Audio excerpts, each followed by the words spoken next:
Next up, offensive lineman Nick Malone. Question for Nick? Greg? So, Nick, I don't want to say you're old, but you've been here a while. But so when you've been here this long, what do you concentrate on in the spring?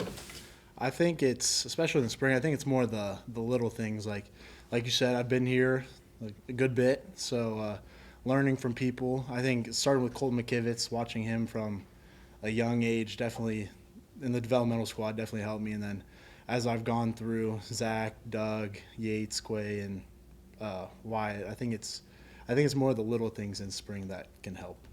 Does it feel any different because, I mean, it's your last one, but also because you're really pushing for a full-time starting job? I don't see it that way. My mindset is I'm 100% all the time. It doesn't matter if coming off the bench as a backup tackle, big tight end, none of that really bothers me. I kind of think of it as full steam ahead. Talk about your transition from a walk-on to a scholarship player, and what would your advice be to somebody that's trying to walk in your shoes? I think one of the best advice is getting as many reps as possible because I didn't start playing at offensive line that much. It started at special teams. It went from tight end on field goal to shield on punt to backup tight end to backup tackle, and then now in the role of actually playing. And I think it's consistency is kind of the big word to use. Just keep going. Sounds like you tried to find a role. I got to find a role on this team and figure out, and then once you get your foot in, build from there. Was that kind of your approach? Yeah, kind of like that. Especially being able to play offensive line example is playing every position. Kind of if they need somebody to go in, you were right there, ready to step in. There was no split second thinking of who they need. Like I kind of just took that role and kind of put myself Kind in. of create value for yourself, right? Exactly, value anywhere I could be. Yep. As you're trying to find yourself, there are obviously up days and down days. Describe the difference between the two, and what's going through your mind on after you feel like you're moving up, and maybe they're not making any progress. I think it's especially in the O line. We talk about being flatline. There's no bad days. There's no really great days. It's being like that word I said, consistent. And being an offensive lineman, you have your bad plays, you give up sacks, you point of attacks. But when you have those great blocks, it's a great feeling. So you kind of have to find that mixture of both and kind of not get too high and not get too low on yourself. What's this line like without Zach and Doug? And can you guys be as good as you were without them? I think we can be better, especially now. I think we've taken the steps, and where we're at now, we have a lot of experience coming back, but we'll definitely miss them for sure. Doug and Zach led the room, led by example, but I think kind of like I heard in a previous one, it's not a rebuild, it's a reload. You guys have seemed to have taken that to heart a little bit. Mm-hmm. I've heard multiple guys repeat that phrase. Mm-hmm. Yeah. What's it like blocking for Garrett Green? How does that make you better blocking for a quarterback that can maybe get out of trouble a little easier than others? It's pretty cool. He can always fix our mistakes and we can fix his, and him being able to move kind of helps our situation, especially when we have to sell run. They think he's going to run it, and it makes our lives a lot easier when he can be more mobile. Nick, you mentioned the spring is an important time for the little things. On an individual basis, what are some of those little things that you've kind of emphasized these last few weeks? I think of mine, especially running off the ball. That was kind of one of the things I lacked in last year, is kind of at the point of attack, not running off the ball. And I think especially now we're running the ball pretty heavy, and I think, like I said, the little things I was able to build upon that and do a little better, especially now in the spring, and it'll show in the fall. And you mentioned that shield on the punt team, right? Mm-hmm. You've been doing that for quite some time, right? Yeah. Why? That doesn't seem fun at all, right?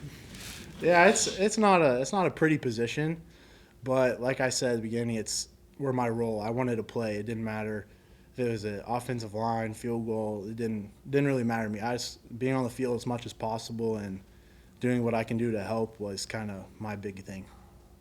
It was prior staff, but they told me that was like a volunteer thing. They could ask people to do it, but it didn't really matter unless you wanted to do it. Did you volunteer for that? Yeah, it started earlier in the year last year. I wasn't on as much, but once it was before Pitt, I believe, but I kind of just took that role and kind of stepped in. They were like, you can do it, and I was like, I know I can, and I went in and did what they tell me.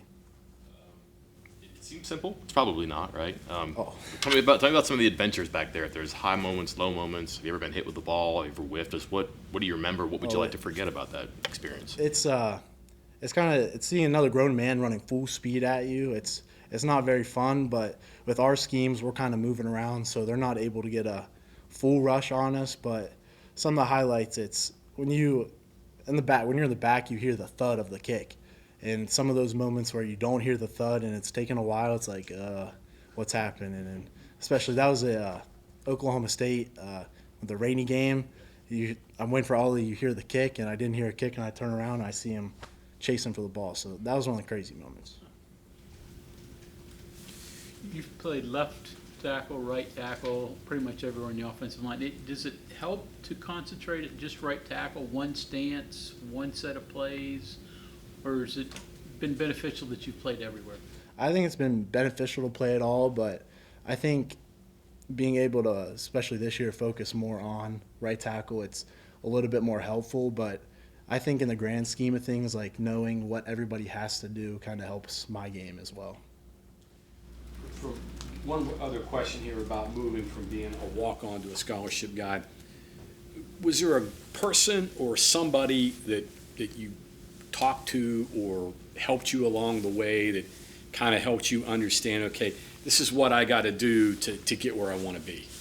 I think Coach Moore and Coach Brown, we always had one-on-one meetings of like you said, being a walk-on, you're kind of not noticed yet. You got to work your way up and everything. And starting with those meetings at the beginning, it was kind of like, oh, you can keep going, you got this, whatever. And then as time went on, it's like you got a bigger role now. You got to step in, you got to do this, and expectations kind of changed during that. But I think it's the mindset of just the consistency piece that was with that. So it was your coaches. It wasn't another player that you talked to? Or? It was players. Like, I never got the big thing about here, like walk-ons, you don't get treated as walk-ons. It was kind of everybody, like from, like I said, Zach, Dante, Yates, Quay was a big one with me. We kind of were in a role together, but it's kind of all for one, all for all. I mean, the gold standard here was Rich Bram. Yeah. That's the name everybody. Did you ever have an opportunity to talk to him at all a little bit about how he?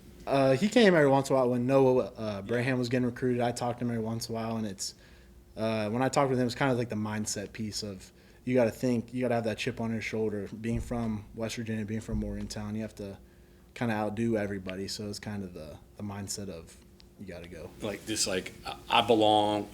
They overlook me. I'm going to prove them wrong. That type of thing. Prove them wrong was the big thing. Yeah. Not just here, but Anywhere. exactly. Was there any point early that you may have wanted to toss in the towel? Or? I wouldn't say toss in the towel, but to the previous question, that low time, and every football athlete has that low point, but giving up was never really an option. But it's kind of, you know where you're at, you can always build upon. You can never go low. Nick, you talked about your advice for walk-ons. What advice would you give to, swing offensive linemen like your role last year? I think Nick Cray is going to be that guy this year. What's your advice for that role? We just have to be ready for. I think it's to stay ready because you never know. I never thought I'd go in second or third drive of Penn State. I didn't think of like I was going to go in, but I think you just got to stay ready and be ready, and that goes through like the preparation and all that stuff that goes along with that. Is that easier said than done? Yeah. Oh yeah. So what goes into staying ready?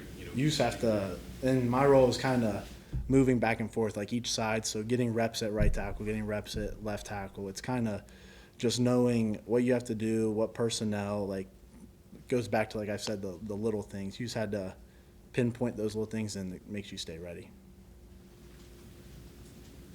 I'm sure growing up, you were like the biggest guy. Yeah. And, you were pushing people around and all that on the field and the likes. All of a sudden you come here and everybody's your size. I mean, what was that like? What kind of awakening was that? It was, so when I first got here, I was 260 pounds, and that doesn't get you very far at Division I level. So kind of working in the weight room, gaining weight, gaining muscle, It was just it was a big transition because like you said, you moving people around pretty easy in high school and all that kind of stuff. But here they're lifting too, they're getting stronger. So we talk about hand leverage and pad leverage, and that was kind of what I took to heart. And you have to work on those things. I guess it makes you wanna get better real fast. Oh yeah, yeah, oh yeah. There's different guys in there, offensive linemen, bandits, defensive linemen, linebackers. So it's not like it's one position that plays it. What's the mental, physical recs or makeup for someone to do that?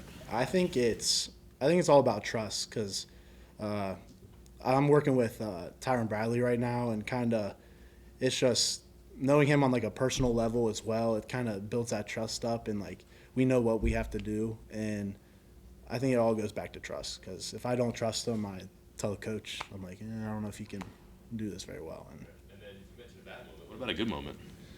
good moment. Let's see. It's always those one plays where the gunners bully the guy into the returner and we get the ball back. Those are always the highlights. How are you similar or different to Doug Nestor? More similar, different style playing tackle? I think we're different in ways. He was obviously a little bigger than I was at that point, but I think mentality we were the same. We wanted to go out there and dominate and do our best like that. Maybe Doug more of a little brawler, maybe a little bit.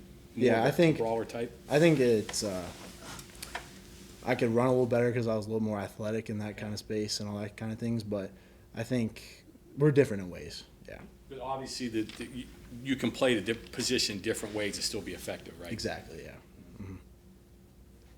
Nick, positives and negatives of being a Morgantown kid playing in your, own hometown. Oh, yeah. So, well, I mean, I'm sure there are positives, but negatives too, that you don't get to go away. You're just wherever you always have been. Yeah. So I'll start with negatives. It was I feel like there was always a lot of pressure per se, kind of coming out of Morgantown and coming straight here. I felt like there was always a lot of pressure on me trying to perform well and everything, but I always look at it as the positives though, that I'm able to play in front of my family, in front of my friends, in front of my city where I'm from, and kind of put on for them and show them that I could do it.